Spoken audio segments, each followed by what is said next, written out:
everybody. My name is Jenny. Welcome to my Emily podcast.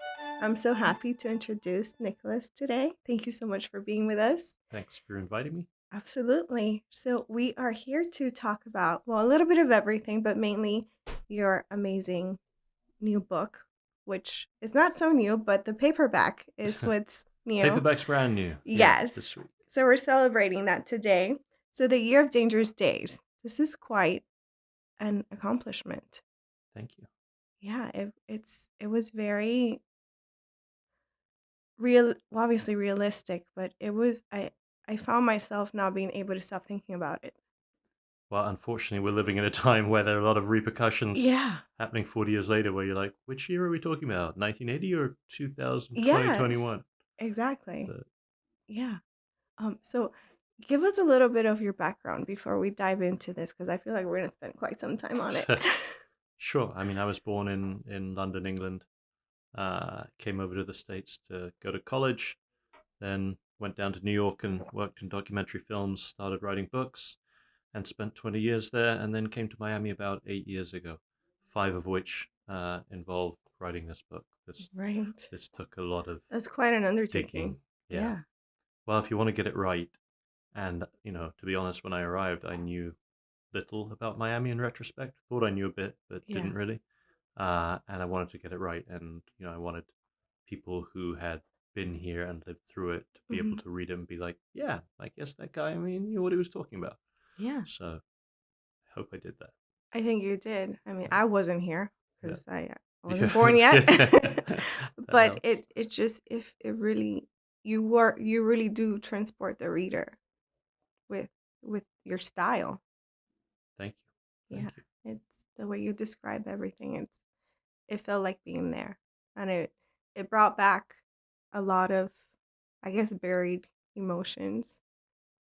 So Yeah, it was definitely a time of sudden change. yeah, So, yeah, I'm sure most people who were here in 1980 remember it very right. well. Certainly not fondly, but well. Yeah, it's and like you said, it's very reminiscent of what's happening right now. Yeah, It happened what 2 days ago. that's right. I mean, Yeah, I guess that's the fresh question for today is, we've seen the race stuff that happened in 1980 right. reappear 40 years later. Are we really about to see another huge pulse of immigration from Cuba in the way that Marielle happened in 1980? Who knows? Who knows? But it's certainly a interesting week. Yeah. So get what would your answer to that be, given My your answer would be you better be prepared for it yeah. because in 1980 we certainly weren't, and you saw this crumpling of a mixture of city, state, and federal attempts to control a really surprising situation where the feds really had no control over what Castro was up to. Right. In 1980, and I think today you could have a similar circumstance pretty quickly. I think Yeah. at a federal level, you've got anyone who's in charge of the Caribbean right now is definitely focused on Haiti. But you would certainly have people ringing alarm bells at a city and county level, being like, "Remember 1980? Shouldn't we have a few things ready here just in case?" Because what happened in 1980 could so easily happen again, which is once you have Cuban Americans determined to go and pick up Mhm. relatives from Cuba, the Coast Guard basically have a really simple situation. If they want to stop those boats, they're basically being asked to intercept and maybe harm Americans in Right. open water, or do they just let them go? And then you basically then have the Cubans in charge of location and timing, which is hardly ideal from anyone's point of view. Absolutely. Yeah. It's very difficult. Any way you look at it, Yeah, it's a this is nightmare for anybody. yeah, Yeah, that's involved. politics, It's right? a nightmare.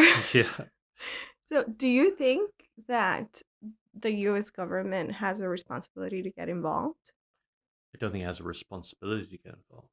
Uh, Right. but oftentimes it has gotten involved in Yeah. various countries' internal affairs, and we've certainly seen attempts in Cuba over the years. We've seen back channel stuff. We've seen it all Right. with Cuba. But I mean, I'm married to a Venezuelan woman, and then you also see the exportation of Cuban problems throughout Latin America, and I think that's been just as problematic for the region. Uh, so, you know, I'm not sure you can even say fingers crossed because it's not going to be good. Right. It's certainly not going to be good for the Cuban people, and that's really where you start feeling bad. Same with the Venezuelan people. You just watch the boot crush the throat a Yeah. little bit more every year. Things are a little bit worse, and yet regimes don't seem to move.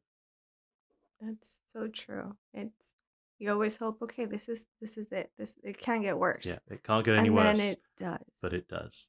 And It then it does. does. Yeah. Yeah. So let's talk about your book. Um, how did you even start approaching such an ambitious project? I think the answer to that was I tried to come up with an even more ambitious project Really? and then backed off to this. You narrowed it Yeah. down. My original idea, which I actually went out to try and sell, was who needs 1 year in the life of Miami? I'm going to do 6 years. I'm doing 79 to 85. I'm including everything from UM's run, to victory under Schellenberger. I'm doing, Native Americans and the rise of the Seminoles. I was throwing Oh my everything in there. goodness. And it was getting very complex. And at one point, I think my agent and the first round of publishers we looked at many years ago just looked at me and went, "This book is going to take you forever, and it's going to end up being, one chapter of this, and one chapter of that. Right. You've got to figure a way to concentrate it." And I thought, I know better than they do. I'm just going to storm on anyway.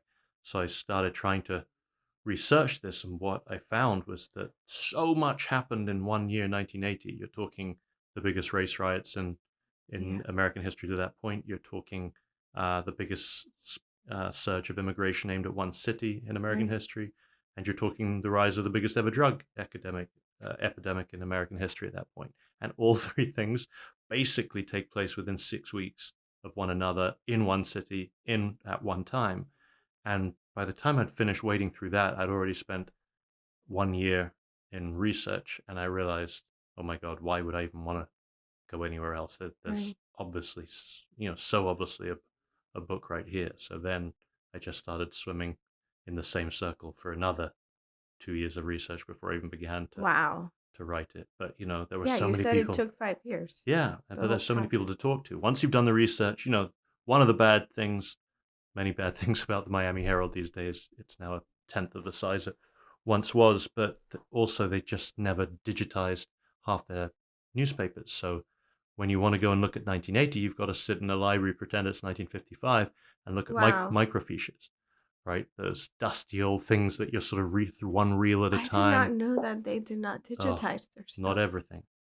So that alone takes a year to go through the newspapers of a city in 1 year. And of course, you don't just want to look at one newspaper. You want, one of the fascinating things about Miami, it was you had these sort of three separate cultures in Miami at the time, and in many ways, you still have them. That you had an Anglo Miami, you had a Latin Miami, you had a Black Miami, and they Right. were all represented by their own newspapers. So you can read those three newspapers on and look at any given day, and it's almost like reporting from three different cities with Yeah. three different very strong priorities.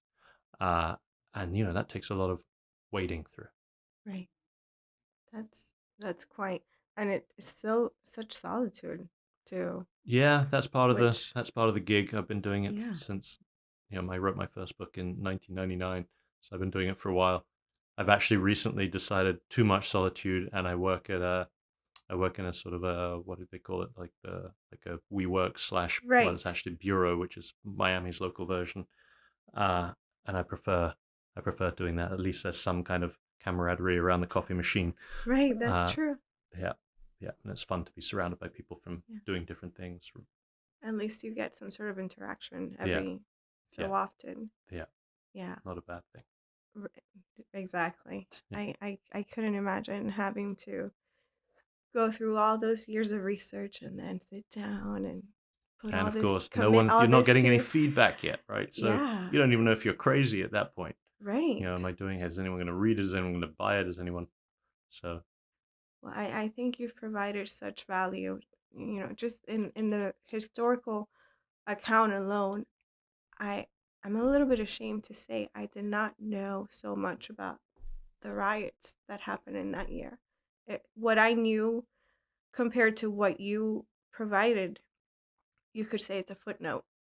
I mean, I knew it. Yeah, it happened. It was a big deal, but that was it. Yeah, I think the interesting thing for me, hearing back from people who lived through it, was that some people had pretty good grasp on sort of one of the three major strands because maybe they were actually a lawyer dealing in the cocaine trade, and that was so overwhelming that year that they barely noticed the riots or the Mariel crisis, or vice versa. Someone was involved in trying to take care of refugees arriving from Mariel, and Right. didn't realize some 8 people had been murdered, less than a mile from their apartment, or so all these different angles of just people getting stuck in these very complicated corners, totally understandably, and but failing to see the big picture of what was happening around them.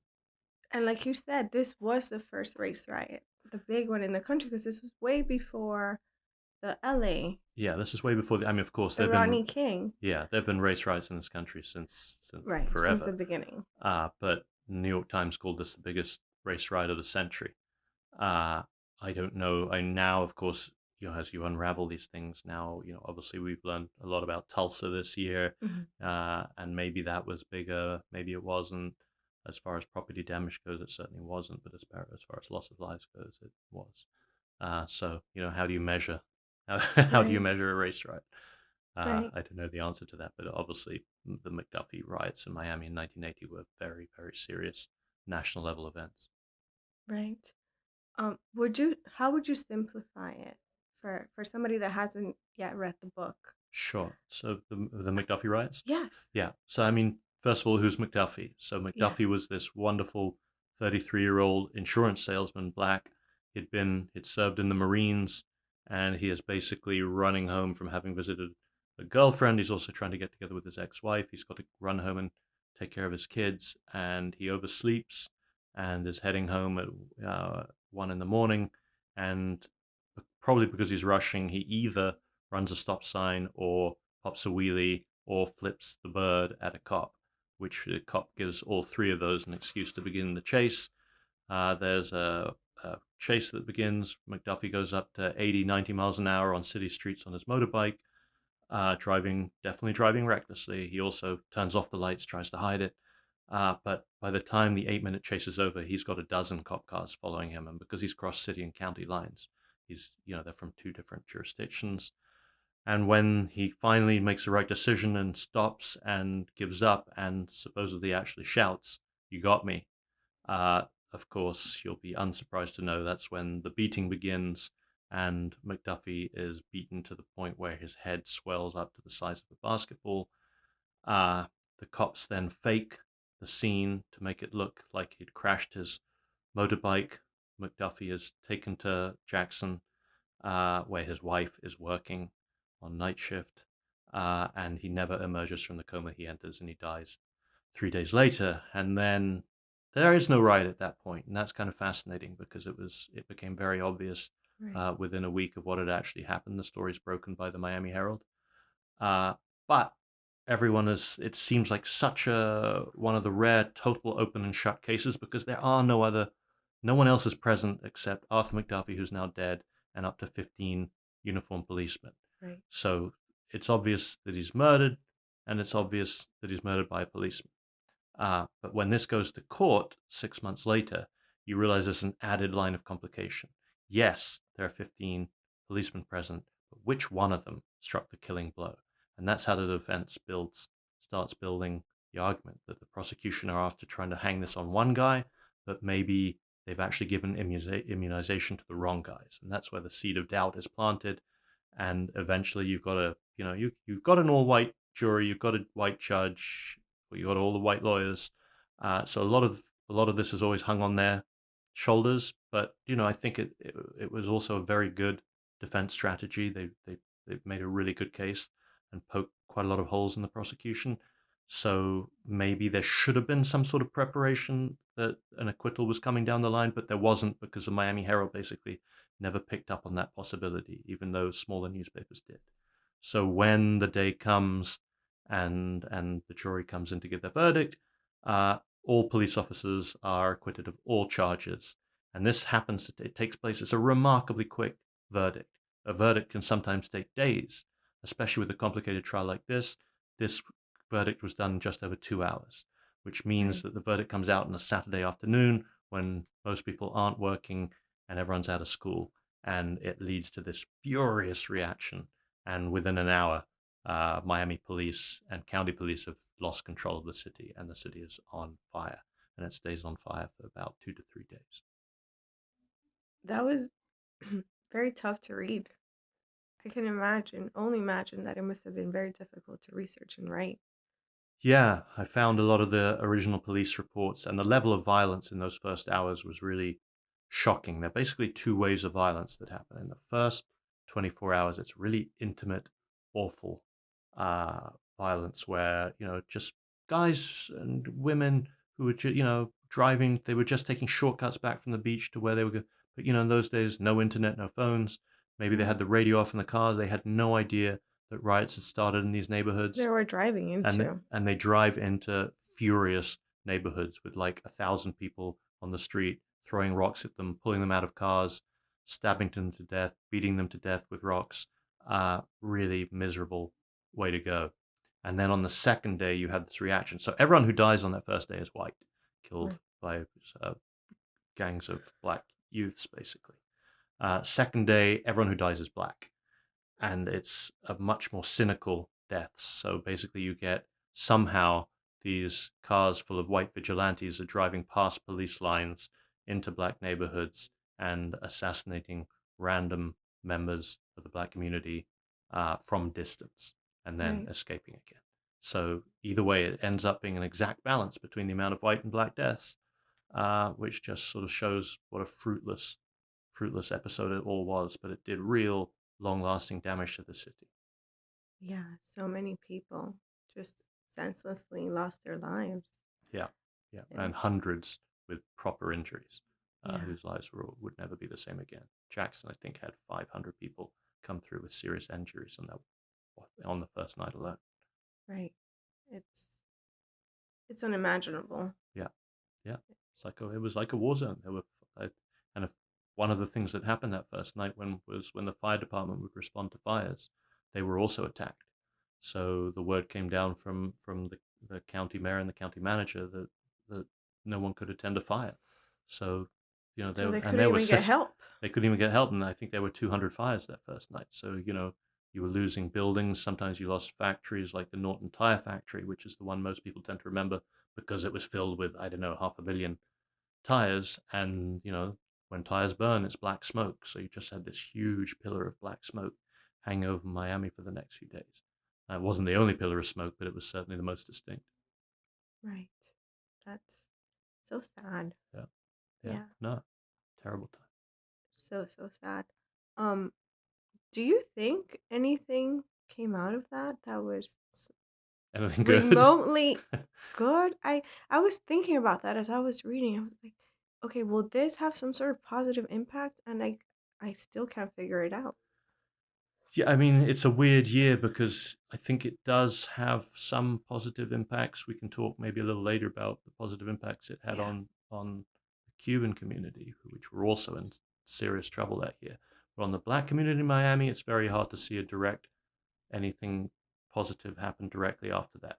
And when there were attempts to try and rebuild these neighborhoods, but they always came with sort of asterisks or with problems so big no one had actually thought ahead of how they might be solved. So, for instance, if you say, I'm going to give you loans and you can rebuild in this neighborhood, but you haven't figured out how anyone can then insure their business in that neighborhood, then of course no one's going to go in to a neighborhood where white businesses were deliberately destroyed Right. and go in without insurance. And of course, Miami was the capital of race riots during the whole of the 1980s. I think we had either 4 or 5 in total, including 3 really large ones. So, can you blame them for not rebuilding in those neighborhoods? Probably not. So I think when you look at where the extreme measures of violence took place on that day in 1980, you can go back and visit them today, and they're still empty lots. These were sort of places that no one risked rebuilding, and a lot of Right. money continued to flee. But if you were young black and had done well in high school and college, you were not going to come back to Miami. You were gonna go and push on, maybe go to New York or Atlanta or anywhere else. Right. Yeah, it's not like it was very welcoming here. No. No. You had to go create roots somewhere Yeah, else. and you also had to, it's very hard to start businesses unless you can find banks that are going to loan money to you. And there were, I think I can't remember what the exact stats is, but in Liberty City in 1980, there was something. I'm can't remember the exact stat, but it's something like 250 churches and two banks, neither of whom were black owned. So you try and start a small business with those kinds of odds, not easy. Yeah, it's not probably not going to happen. Yeah. So now that we talked a little bit about the race riots, you address some extremely difficult topics and issues. One of them being race and politics, police brutality. I think you encompassed All the every wonderful things. all the great Yeah. things that one could think about when it comes to society, and you put it in one book, and it's all real. Yeah. So It it's was all here. And what was fascinating about Miami in 1980 was you really had a city that I call it divided into three different tribes: the mhm. Anglos, the Latins, and the Blacks. And That made a lot of sense when you yeah, put it that way. Yeah, and as I was reading, I was able to understand more um, when you separate them like that. yeah, and I think in many ways that was. You look at Miami 1980, it seemed, the rest of the United States was looking at Miami with horror. Like, what the hell is going down in that strange city on the, Yeah, on the right toe of America? But in so many ways, it was more like looking at the future of America. Like, you had race triangulated for the first time, which is something, we've always thought of race, and so many people still do, that race is all about black versus white, or white versus black, either way. And here you've suddenly got a minority that is really suddenly a large majority, I mean, a large minority. And then by the end of 1 year, it flips and it actually becomes a majority right. in one town. And I think there are so many lessons to be learned for the rest of America in that story. Absolutely. Yeah, you can definitely see the cyclical nature of history and how we can take lots from here and make sure that we're not making those same mistakes again. I bet you we do. But human nature Yeah, is yeah, it's a demon. yeah. Well, it's funny because here we are talking today, and obviously there's Yeah, lots of crazy stuff happening in Cuba today, right. and there's lots of talk about, wow, what if there was another Marielle Mhm. again? And I can guarantee you that the White House is not looking at this with any kind of seriousness. If anyone in the Caribbean is doing their homework today, the homework is about everything that's happening in Haiti. That Right. was also exactly what was happening in 1980. And you know, Cuba is way down on the list of problems. And if I'm a Cuban politician, I'm already thinking, in 1980, I managed to smuggle in huge numbers of criminals into Right. the Mariel boat lift. What if I smuggled in huge numbers of COVID positive people Infected. and Yeah. sent them to Miami, by the boatload? Yeah. Well, didn't they also send in the 80s a large population of AIDS infected people when That was always yeah. one of the rumors as well. But Marielle was just pre-AIDS, and I mean, I always say this because I think it's really important to know that even the amount of criminals who came over on Marielle never Mhm. numbered more than 3 to 4%. So yes, it tainted the images of the rest of the Marielle immigrant group Right. totally unfairly. And when you look at their success rate in Miami over the sort of 20 years after they arrived, it's exactly the same as everyone who arrived in the 60s. So you want to talk about a tough road where you really had no friends in all directions. That was that Mariel group, but they succeeded as well as any other Cuban immigrant group. That's true. Sometimes I think about why do Cubans tend to succeed at this whole immigration experience. Yeah. What do you think that is? Well, they definitely, I think there was always that original embarrassment of Kennedy's failure during the Yeah. Bay of Pigs, and Lyndon Johnson's willingness, and that sort of guilt became sort of slightly enshrined in law. So there was a helping hand. You always had that ability, that path to citizenship that no other group Mm-hmm. had. So those were all huge helps. And then you had a community that absolutely was committed to taking care of itself. and you had the invention of things like reputational banking, which, as far as I know, didn't really exist in any other immigrant group. So that you could be like, "This is my friend David. Mm-hmm. There's no normal way he can get a bank loan anywhere in America, but I knew his family in Havana. That's a great family. Take the risk. Give him Right. 50 grand for his car dealership, and let's go." And that worked, and that worked really, really well. And you got some really, really sizable Cuban banks locally really quickly. Uh, so that was, that's an amazing example. And even during the beginning of Mariel, the way in which Cuban Americans stepped up to help Cubans in that first month before there was this realization that, Right. oh my God, Castro smuggled in, murderers and rapists. That Yeah. was, that was an extraordinary first month, the amount of help. You see a lot of that today, like Right. where it's like, okay, SOS Cuba, who's got the water? We need the wheelchairs. And Yeah. within a day, everything's there. It's a community that really does take care of it, take care of its own. They know, everyone remembers what it's like to have that, either have the threat of living under communism or actually live under it for years. So Yeah. I think that's one of the sad things about what's going on right now is those people that generation, they're not, maybe their grandparents or great grandparents knew what it was like before, yeah, but these guys have no idea what it used to be. yeah, They zero. only know what it is Yeah. now. But with just about enough internet, at least until this week, Yeah. uh, I'm sure they had a pretty good idea of what life could be like. Right. Yeah. So What's going on yeah, outside in the so outside world. that's always an inspiration. Right. I was gonna ask, in conversations with, with other people, some we've grappled with the idea that one of the reasons why Cubans were able to succeed in Miami was because of their color of their skin. They tend to be white or lighter. Do you think that played a part?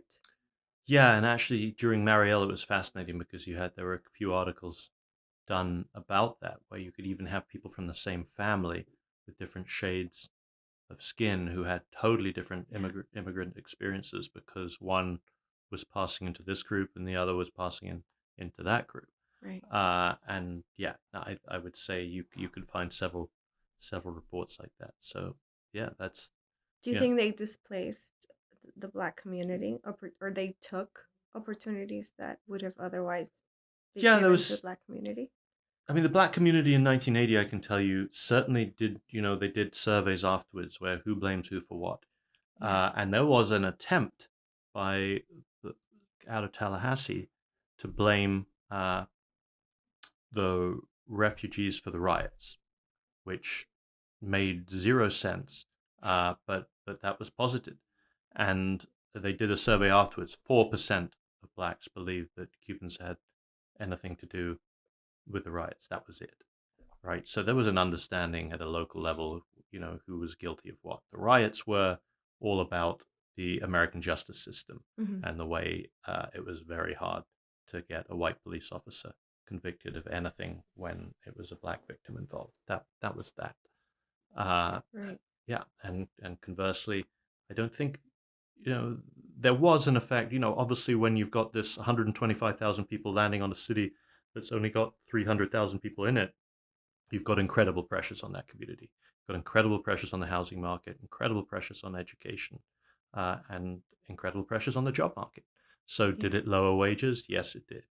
Were Cubans, that new generation of Cubans willing to work for 50 cents less an hour, $1 less an hour? Yes, they were. Yeah. So yeah, it had an effect on especially on service industry. Right. Yeah, it seems to be undeniable, Yeah, and it's tough to hear, yeah, right? That yeah, you seeking freedom uh, harmed other people yeah. in a way. It's Yeah. it's the way we've set things up here, right? Where if you can get for your new employer and you can get a guy Yeah. for $6 an hour instead of $8 an hour, you're probably going to do it if it's legal, If it's legal. right? Operative Yeah. term. Then again, it's Miami, Yeah. so Things seem to be a little different here. yeah, Um, so let's talk, since we've brought up Cuba a couple of times, let's talk about the Cuba situation in the book. sure. Um, I don't even know where to start. It's it, it's intense for lack of a better Yeah. word. Not Yeah. very descriptive, but Yeah, I think you've got, well, just to, I'm sure most people won't remember the beginning of Mariel, but I think it's important to remember that the beginning of Mariel, it looked like an absolute disaster for the Cuban government, not the right. American government, right? You have this ex bus driver who crashes his bus through the gates of the Peruvian embassy, and Castro's so pissed off with the Peruvian ambassador's response that he leaves those gates open and says, "You know what? Anyone who doesn't want to live in my Go. socialist paradise can go." And then he's shocked 24 hours later to look that the Cuban embassy has got people like hanging out of mango trees. There's so many people trying to push their way inside. 10,000 people are inside. I think that's a 5 bedroom uh, building in the Cuban embassy. So then how on earth do you take that public relations disaster and flip it? Well, Castro didn't begin to negotiate with Jimmy Carter. He very smartly began to negotiate with Cuban Americans. And he basically said, listen, anyone who wants to come to this place called Mariel can come Hmm. and pick up those relatives you've always wanted to pick up. And you can take some of these guys from the Peruvian embassy with you. And that Yeah. was, in theory, the deal. And boy, did people go down. So at one point, just at one point, you had 1,400 ships in the Mariel Harbor, and that's not including the ones that were coming Yeah. back and forth. That's more ships than rescued the entire British Army at Dunkirk during World War II, right? So it's a crazy number. And then what happened was that meant Castro could control who's getting on those boats. And he's getting rid of, yes, he's getting rid of dissidents, but he's also, as we discussed, getting rid of his entire prison population. He's getting rid of It everyone was in, a deal for him. yeah, getting rid of Yeah. everyone in his lunatic asylums. Yeah. And it all is aimed at one city, and that is Miami, which always obviously upset Castro because there were more Cuban businesses in Miami in 20 years than there had been in Havana, either side of the revolution. So, Right. uh, but what's fascinating, of course, is all of that is done without any interference from the American federal government, right? So, you've got this whole thing that starts, and then the Coast Guard's in this position where they're like, what are we supposed to do What's now? happening? Yeah, we can't stop Americans from leaving because they would have to kill them, and how's that going to look? Yeah. And then we can't stop, refugees from coming in because then we're murdering women and children in the water. So it put them in a really awkward situation. Jimmy Carter was changing his mind about every 24 hours. It was humiliating for him during an already humiliating year because he was in the middle of the Iranian hostage crisis, Hmm. and you add those two things up plus a awful handling of the economy, and Reagan ran away with that election in an absolute landslide. Right. It's it's a lot. Yeah, It's a lot to process. yeah, Um, as you're reading, and you put it so simply. Your writing style is very direct and eloquent, obviously, but it's very heavy. Yeah. The obviously the topic at hand is yeah. it in The its nature. topics are super heavy, but I think what I was trying to do with this book was, okay, I knew that was going to happen, right? Yeah. Yes, these are dark, horrific topics. So how can I make you want to read it? Yeah. My way to do that was to single out just, I think, 3 or 4 characters, Mm-hmm. and I could tell you the story through their Through eyes. them, I And think that's genius. That yeah, was perfect because we're able to connect in a way that it's a little bit easier. yeah, well, you know what? There was zero lacking of fascinating Miami characters wandering around. So it was a bounty of like which, I could have picked You any had a one of, plethora. yeah, I could have picked 30 people who had fascinating stories and dig into their lives. But, in the end, I came up with those 4 and stuck with them. So, obviously, if you haven't read the book, just to try and intrigue you, that Yeah. would be the man who was the captain of county homicide. Hmm. Fascinating guy who was also first violin in the Broward County by Broward Symphony I Orchestra. couldn't believe he was real. Yeah, I know, doesn't he? He sounds like he's out of a cop show, and he Yeah. really should have his own cop show. Then the number one, crime reporter at the Hmm. Miami Herald, Edna Buchanan, who was sort of 5'2", high heels on crime scenes, and covered 5,000 murders. Extraordinary woman. And then the mayor at the time, Maurice Ferre, who was a fascinating character because, at one point he's the richest man in Florida. Right. And then he becomes mayor, then he loses all his wealth, and then he's devoted only to his mayorship. And he's the one who turns the city from looking north to looking south, which is if there's any key moment in Miami history, I think that's it. And then the last guy I concentrated on was a fascinating Miami's first great money launderer from Colombia, a Colombian Jew called Isa Catan, and he was the first guy who was money laundering over $250 million a year. And one of the fascinating things about him was he was doing it for not one but two cartels. But he was so Mm. trustworthy, he could work for Cali and Medellin, and they were both happy with it. He was just that good until he wasn't. Until everything turned Yeah, around. yeah. Yeah, that's I you were really able to untangle this web that seems to be that whole year and decade, and really pinpoint all those through these people, all those crucial events. That was very, very nice to read. Um, Although obviously difficult, and not difficult because of your prose, but difficult just because of the topic. Yeah.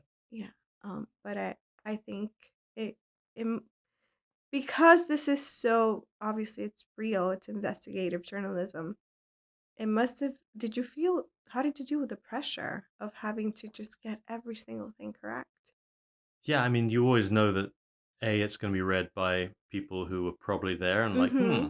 I was in that police squad. That was not like Yeah, that. yeah, and yeah, that's waiting for you. So, we do it. You do it properly. I mean, the Yeah. way journalism's supposed to be done, rather than Right. just pure opinion that seems to pass for a lot of journalism these Ugh, days. So, you go I'm so down. happy you said that.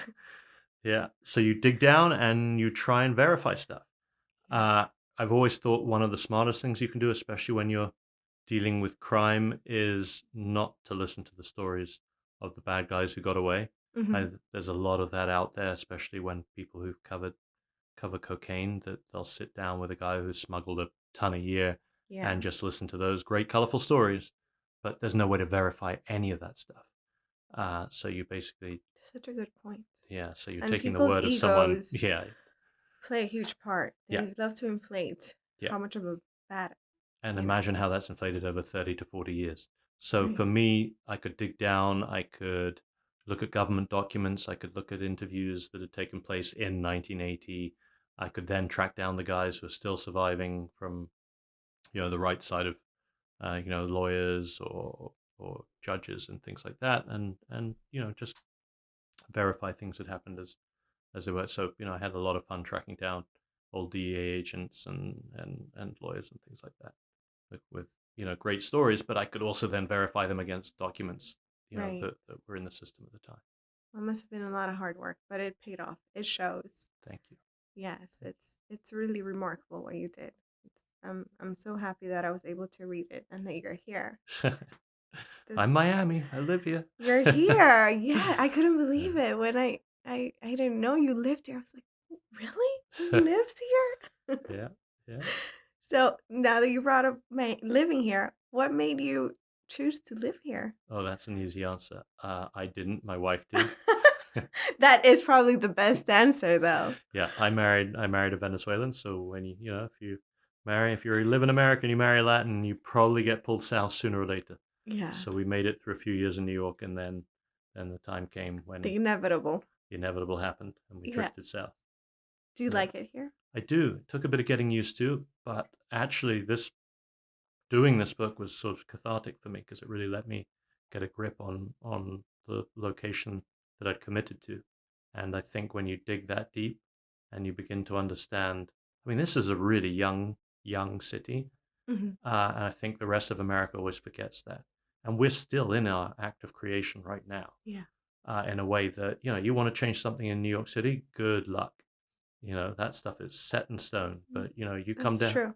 you come down here with a few bucks and an idea, people will give you a shot. Now, of course, you come down here with an illegal few bucks, an idea, people will also give you a shot. So that's very Miami. Anything goes. Yeah. So that's very Miami too. But Yeah. you know, there's a balance, and Right. we're always running around tight ropes around here. But Yeah. it's as someone who does what I do, it's fantastic fun to watch this stuff sort of happen live. I kind of feel like half the time I'm in Chicago in the 1920s or New York in the 1880s or something. Right. We're sort of at that period. But here we are. We've had this awful year, Miami, and yet we've kind of had a pretty good year in many Yeah, ways. We were definitely American hotspot. definitely. Yeah, it was very polarizing for Yeah, sure. yeah, Um, it's yeah, it's interesting living here, and you bring us up to a good point. The rest of the world, and even ourselves, sometimes don't forget how young our city really is. yeah. It's in its infancy. And I think the other key thing that was very prevalent in 1980 was there basically two Miamis. And I think that's finally stopping to be true today. But there was the Miami as it was seen from inside America and the Miami as it was seen from outside. And it was already obvious in 1980 that if you're an international businessman from, say, Western Europe or Latin America, Central America, you knew Miami was a good place to be and a good place to invest in. And even this year, 1980, with the city on fire, we actually had a 20% rise in revenue and intakes from business coming through from people who had recognized Miami's possibilities long term. But of course, that same year, domestic America recognizes Miami as something different. It's just a city on fire, something to Right. be steered clear of. Domestic tourism nosedives. International tourism only takes a small blip and then it's back again. So you can already tell that this image issue Miami has is always really obvious from the beginning.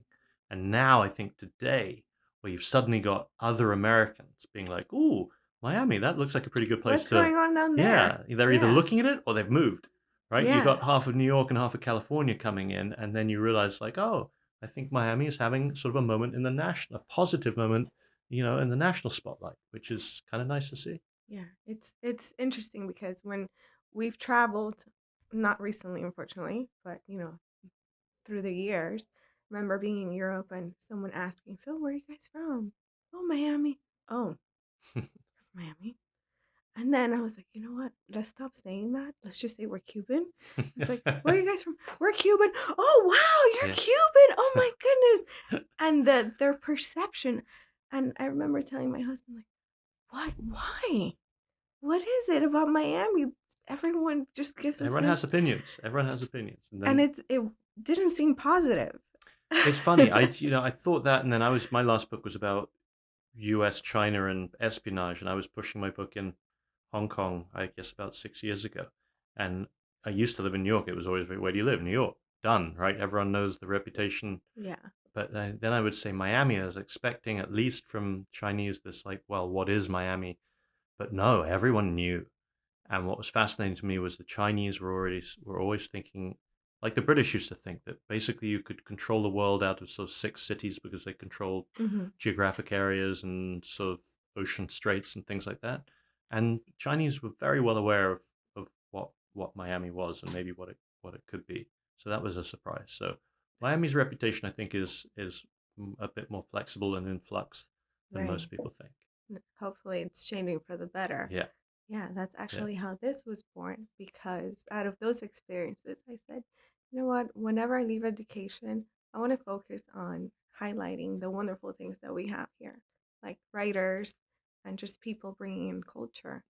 yeah. Even if we're telling slightly more somber or strange stories, that's okay as long as it's But exciting. it's part of our Yeah, yeah, history, and it's such an yeah, important part of our history, even though it's dark and painful yeah. and sad.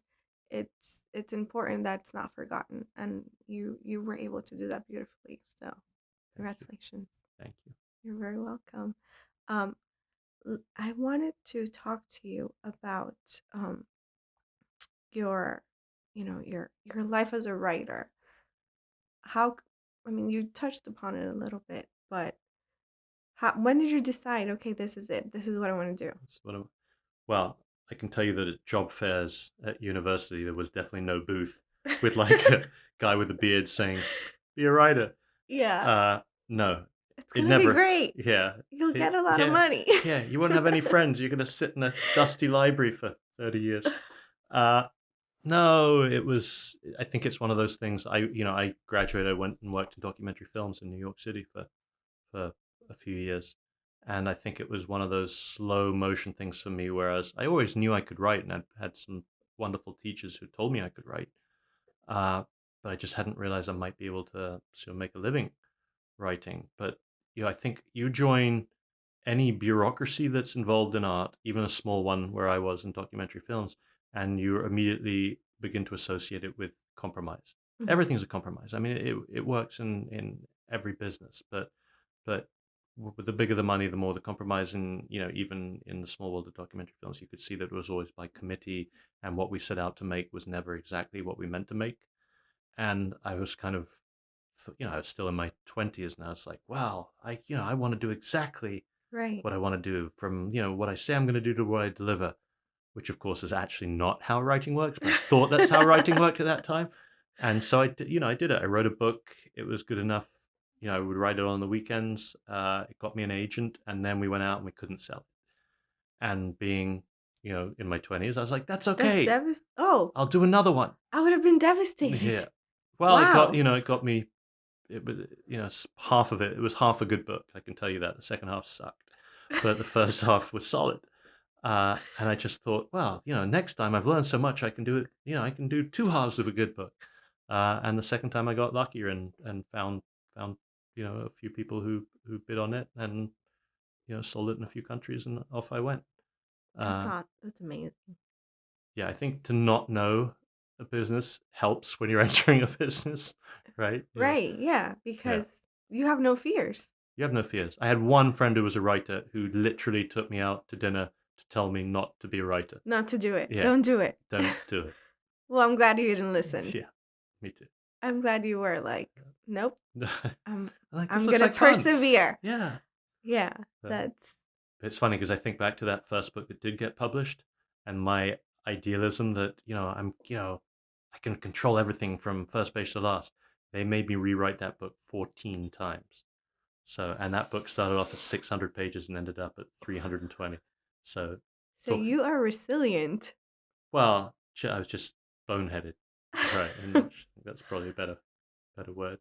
So But what advice would you give to anybody that's thinking about writing? thinking about writing, well, you have to do it. You can't listen to people who tell you not to do it, because if you never test the market, you'll never know. And if you really are Right. a writer, to die without ever having tried would be the most miserable thing. I mean, I would also say everyone I know who's a writer feels a little bit of imposter syndrome, because it's one of those strange jobs that you're almost not quite sure if it is a job because you'd be doing it anyway, and yet someone's now writing you a check for it, which is wonderful. So we all feel a bit like that. Are you good or not? You'll know when you meet the market, Right. and the first guardian at the market is an agent. And agents should be ruthless. They probably should be a little bit rude, and they should be giving it to you direct. Hmm. And they're only going to be taking their 10% of whatever dollars you bring in. Yeah. So there's a reason for them to be rude, because that's how they're making their money off you. Uh, so if they're saying no, there's probably a reason for it. Is it because you're a good writer or a bad writer? Maybe it's because you're a bad writer, or maybe it's because the topics you're choosing, which is Yeah. fascinating, because of course we're in a strange place right now, and there's certain topics. And That's so if true. you're a fiction writer and you're a man and you want to write as a woman, you're a woman, you want to write as a man, you're white, you want to have a black character, you're black, you want to have people are throwing stones your way. So there are plenty of reasons for I agents to hadn't say thought no. of that. Yeah, there's a lot of I that going on in the business for sure. that had not Yeah, dawned on me at all. yeah, it's a whole new. Ooh. That's something I'd never seen before, and I've been doing this now almost 25 years. But yeah, that's new. Uh, you have me stumped. It's sad, That's right? Because you think about all the lines that have been crossed for the sake of extraordinary literature. I mean, yeah. J.K. Rowling's writing as a 12-year-old boy, right? If you said Yeah. you can't do that, she's got to be a 40-year-old woman, then Harry I mean, Potter's going to look very what different. what's the point of writing Yeah, if there are going to be all these limits? yeah. I mean, I agree with you. I think, I yeah, there's going to be plenty of judgment. But that's another thing to take in consideration before you throw in your day job. lots of things to think about, Yeah. but yeah, I mean, I wouldn't know what it's like to be a writer, obviously, but I can only imagine that it really takes a Well, lot of resilience. the other thing I'd say is it is one of those few things where you really can dip your toe. most people who write a book are probably doing it either at nights or on the weekend. It's Yeah. not affecting anything other than your own free time. And God knows we all waste enough of our free time scrolling through Instagram or whatever it's going to be. Yeah. You know, you can put together a few chapters and show it to an agent, and maybe something will And see happen or what maybe it won't. happens. And what does it cost you? A few Yeah. weekends out and, maybe a few dinners with friends. That's probably it. Right. That reminds me, there's a writer that I quite enjoy. Her pen name, it's BC Andrews. I don't know if you're familiar with her. She No. writes like some morbid stuff. I don't know what this says about me, but we'll leave that there. And she, I believe, if I'm not incorrect, she was denied 25 times by Wow. before somebody actually said, "Okay, here, write your book." Yeah, I was denied 20 with my novel that ended up selling. 20. Yeah, so you It's a gotta lot of it's rejection. a lot of rejections, and you're gonna get it. And sometimes, most of the time, those rejection letters are 3 sentences long. Thanks for sending it. Not right for us No at this thanks. time. Good luck. Goodbye. And then sometimes they're vicious. Sometimes it's like, here's what I thought of you, novel you made me read. This doesn't work. That doesn't work. This guy's an idiot. This guy. So an agent should pass all of those on to the writer so you can see. But Right. especially when you haven't made a dime in the business and you're getting that kind of reaction, you will. Yeah, it's challenging. So how did you actually take that into account, or Yeah, you I mean, I was in, especially when it comes to the moment where you sell it, and a purchasing editor never purchases a perfect book, right? right? They always purchase something they think they can turn into a perfect book. So, you don't forget that criticism you've got free from other editors, right? So, and your editor's probably thinking along those lines as well, but they've just figured out how to fix it, and that other editor probably hasn't. Hasn't. Yeah. Yeah. So They see that, the diamond shining through. They have to yeah, polish it a little exactly, bit. exactly. And that is their job. That's what editors should be doing, Right. and that's how a good editor thinks. That's that's quite a trek. But yeah, if anybody out there is thinking about becoming a writer, I think you've given some 20, yeah. wonderful If you haven't insight. got to 20 rejections, you're definitely not strong You're not enough to. there yet. You Yeah, you have to yeah. make sure you get 20 or more. Make this at least 5 of them have got to be really rude. Yeah. Oh my goodness, I can't imagine. You have to have some thick skin. Yeah, Yeah, especially writing is such a I think it takes so much from you. And for somebody to dismantle it yeah, in, in a letter, in a couple of sentences is heartbreaking. yeah. But if they've done it, if they've thought about it and it's Yeah, accurate, then you're going to learn. If yeah, it's just gratuitous, then it's not helping anyone. yeah. Well, I mean, it's true. It's true. It's ouch. Do you have a favorite book? Do I have a favorite book? I tend to have lots of favorite I books. know it's I basically have a favorite bookshelf. I put everything. I'm like, oh my god, that thing was like your extraordinary. shrine, Yeah. the So I have. untouchables. Yeah. That's what I call it in my house. Like Yeah. nobody touched that shelf. That one's mine. Yeah. So my wife hates me because I've got about 5,000 books in the apartment, but I then have like a couple of shelves now that are full of my favorites. Of course, if I was doing this from home, I could just walk over now and be like, "Here's what I Yeah. love." Uh, but yeah, I tend to go for I've noticed there's probably too many Mm-hmm. books in that are sort of slightly uh, tales of adventure and survival. Just I don't know why I've always loved those, and those can come, whether it's surviving in a hostile society. You can talk about anything from the autobiography of Malcolm X Right. to something very obvious, like Endurance, which is this tale of the Shackleton expedition, where can you keep all your men alive in the harshest environment in the world for 2 years without losing anyone when you've already run out of food and the ocean is 40 feet high all around you? How do you do that? So that stuff I Oh always my find goodness. I always find absolutely intriguing, and when That they're well written, it's just a it's perfect storm. right, exactly. Yeah. So you mentioned not before when we spoke, you have children. How what would you say to parents that obviously in this they're trying to raise children in this climate where everything's on a screen and social Yeah. media? Well, It's I don't win how do you those. balance I that? don't necessarily win those wars. I do think that stories are vital, and sometimes It's less important how that story is arriving as long as a story is arriving. So I'm not going to dismiss screen time altogether. I do think reading, if you want to have a smart kid, there's no shorter shortcut than reading smart books. Right. How do you make kids read? I've read the studies, and there's one way that outshines all the other. It's not reading to your kids, it's having your kids see you read, Yes. right? So that's the key. So, on that Sunday afternoon when it's raining outside and the temptation is to just let your kids go and grab the iPad or the tablet, maybe pick up a book and Mm-hmm. just put one near them, and maybe they'll copy you. You Yeah. are you are being copied and hopefully adored most of the time, so they'll probably try and imitate you. That's the way it worked with one of my kids. It didn't work so well with the There's other. always a chance. Yeah, but there's a chance, and to have a kid who's Yeah. wants to read, just means an incredible amount of knowledge is going to come their way. Right. Yeah, I always tell parents, you just need that one book, that one character that's going to hook them, and then that's it. You're done. Yeah, So just keep trying. Keep offering options. So there's so many great books out there. Eventually one of them will catch yeah, on. and then all it really takes is one friend, and when that one Yeah. friend goes, "Well, I didn't like reading, but I did read this one." Right. Yeah, and it's like, "Ooh, okay."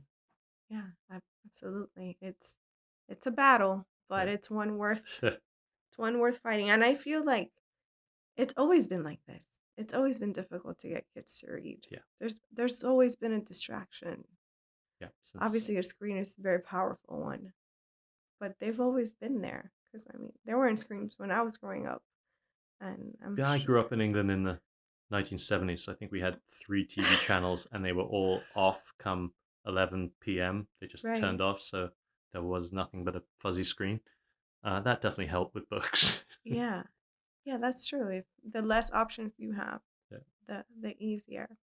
So you mentioned that you traveled to Cuba yeah. a couple times. Not while you were writing this book, right? Maybe the last one was I may have just started thinking about, but no, I had started thinking about it. You had to Yeah, start thinking about it. yeah, yeah. But I wasn't deep into the So what was research that at all. experience like? Oh, to be honest, kind of depressing. Uh, Yeah. yeah, I mean, I think Cuba is great at a glance. You want to go for a couple of days and see, the old Mhm. Chevys and, some guy singing Guantanamera in a It's corner true. of a plaza, then it's wonderful. It's And then true. you go 2 blocks You this walk way, or in you two go blocks two and blocks that way, and, it's buildings devastation. crumbled, and oh yeah, you don't have to Yeah. go far to find the real Cuba, Yeah. right? So It's interesting that you say that, because a lot of people that I ask that are not, native Cubans, there's this glamorizing, for yeah, lack of a better word, well, the of government's good at that, right? yeah, absolutely. And they go and they think it's so beautiful, and which I mean it is, Yeah, but it's not at the same time. yeah. No, to me, Yeah, I'm familiar enough with Venezuela to see the links right, to Cuba and to find it all pretty disheartening. right. Yeah, I can't recall the name of the journalist that mentioned this. I think it was either last night or the night before, but they said that he said that Cuba, I'm trying to quote him, I'm probably going to do an awful job, that the government situation in Cuba was kind of like the footprint for the rest of Latin America, and they followed suit. Yeah, absolutely. Certainly with Venezuela, from the Chavez years onwards, certainly under Maduro, there's Cuban intelligence services have knitted that country together and reinvented it in a Yeah, pretty revolting way. right. And there's so much history, yeah, with Cuba that do you think we'll ever really know? Well, they certainly keep amazing archives, so let's hope one day we know everything. Uh, you know, like the Stasi in East Germany. When those archives finally opened, it turns out they were employing like 40% of the country as spies. Everything was documented to the nth degree. I think you'd probably find something pretty similar in Cuba. Right. Uh, but yeah, let's hope they are keeping it all, because when it's over, it's a hell of a tale to tell.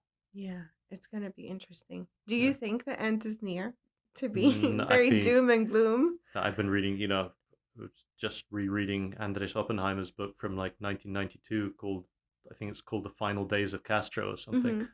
Mm-hmm. No, we've been saying the end is near since, the 1960s. Right. So no, I'm not. I've learned, certainly looking at both Venezuela and Cuba, that it can always go another step down. Yeah. I mean, you do wonder, when's the last step? Yeah. What could possibly happen? But Just as long as there's outside support, right. certainly in the case of It's Venezuela, you've just got it's been so many. Iranians, Turks, Right. Russians, Chinese. There are many ways to prop up a flailing and failing regime. That's true. How do you combat so many years of indoctrination?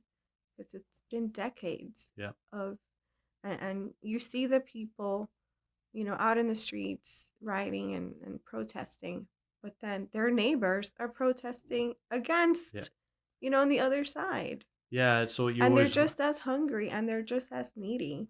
but you want to be the journalist. You want to be on the ground. You want to see, is that second demonstration? Is everyone getting a free lunch on the way to the demonstration? Is For everyone sure. right? You want to Yeah. know that stuff. Uh, Yeah. what's real and what's not. It's just, they did a really good job bringing this authoritative idea down to the micro level, because the way it's set up, even in blocks, Yeah, like the block you live on, you have like yeah. The CDS. like Yeah, crime watch, but they're but not thought watching for any crime. it's Thought Watch. Yeah, Yeah, that's exactly what it is. yeah, So that's the biggest concern, I think. yeah, How do you undo all that? and that's, well, the Chinese are doing something slightly different, where they don't need to do that anymore. Now they can do it all through AI and surveillance cameras. So, if you leave your It's so apartment, scary. they can take a picture of you, feed it into the mainframe, and they can tell you where you've been any minute of the day. So you don't necessarily need your neighbors anymore. So that's probably the next step. Yeah, But obviously that also takes cash that neither Cuba nor Venezuela have at the moment. But it's probably for the best. yeah, that'll be next steps. Right. So, are any future projects? Uh, yeah, I've got a couple. I mean, luckily, television right now is very hungry for content. So this got picked up as a dramatic series, and then Really? yeah, I did not and know that. well, we're about to go pitch it. So what that means when it gets picked up is a producer has bought it. That is so They find a exciting. showrunner, they find writers, and now we've all worked together. And then in about a month or two, we run around Yeah, Hollywood and we go, this is what we've got. Who wants to buy it? So we'll be going to visit the Netflixes and all the that rest of is it. very exciting. Congratulations. I Wow, cannot I'm wait. literally, I'm touching Yes. wood. Me too. Yeah, That yeah. is I mean, very exciting. it would be wonderful, but who knows? Who Yeah. knows? I think it's going to be great. It's going to be That would be amazing. fun. I was like, as long as you guys shoot this in Miami, Yeah. then It's funny because when I was telling my husband about, because I've been trying to read this as fast as I could before we met, and I told him this would be such a good movie. yeah. So I'm kind of glad, I called it. You had no idea, but in my head, Yeah, it's so yes. If my that's opinion matters to anyone out there, that's yeah. very exciting. It would be a lot of fun. And obviously, you would be part of the writing team. Yeah, either at a consulting level or actually doing stuff we haven't. How does that feel though to let go of? Or maybe It's it's just me that I'm possessive, but I would feel like no one touched this. You're going No, to no, mess no. it up. As soon as you sign that document, it begins to morph into a totally different shape, really, really quickly. Ooh, And some of it I find very amusing. Some of it I find amazing, because people with new ideas bring life to bizarre corners of your book that you had sort right. of neglected. And then some of it you're slightly horrified, where you're like, but that character's already, I didn't invent him. They're a real character. How much more exciting could you get than that guy? And then Right. they changed them. So Yeah, because especially with something like this, it's not your imagination. yeah, This were they're real people real and people, real real lives. events that you Yeah, so meticulously gave justice to in this book. Yeah, but TV doesn't necessarily work that way, right? Yeah. They want to shape plot lines, and in a way, it's kind of fun, right? Because those things you wish happen in real life. You're like, oh my Right. god, those two guys were in the same spot an hour and apart, and they're both two of my major characters. Had one caught an earlier bus, they would have actually have met. Yeah. And guess what? The TV guys were like, now they're meeting. This is great. It's happening Yeah, today. yeah, Oh my goodness. That happened with Darkly Dreaming Dexter, the yeah, the series. I was a fan, so I read the books, and then when the show came on, I was so upset. yeah. Like, why would they do that? It was How already dare perfect. they? Yeah, This was amazing. And it took a while for me to calm down and yeah. be able Just to enjoy the yeah. show. I think that's the way to do it. Just think of it as apples and I oranges. was so insulted. And it's not even my book. How ridiculous. I think, to be honest, any author would just be thrilled. A lot of Yeah. us have our stuff optioned, but few actually make it to the screen. So I think if you're one of those lucky people, you should probably begin with gratitude and then work from there. I'm so glad you're offering that perspective.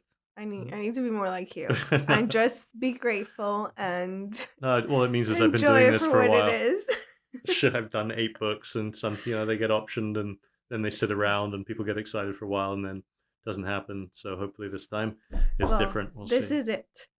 I'm declaring it. Okay. We're putting it into the Done. universe. This is it. This one's gonna happen, and it's gonna be amazing. I'm very excited for you. Thank you. Thank you. Well, thank you so much for coming and sharing with us your time and your amazing work. Thank you for having me on. No, anytime. You're welcome to come back Thank as many you. times. Next book. Yes, next book, or when this becomes its new reincarnation. Yeah, we can talk about all the changes. Yeah, we'll come dissect it. Done. So we'll link this book down below for anybody joining us on YouTube. And if you're listening, just make sure we'll provide the links as well to your website. And you can find these in all bookstores. All bookstores. Yeah. If you live in Miami, go to Books and Books. Books and Books. If That's where I got mine. Yeah. Yeah. Yeah. That's definitely where I got mine. So thank you to everybody out there for listening. We so appreciate your time. And we will see you next time. Thank you.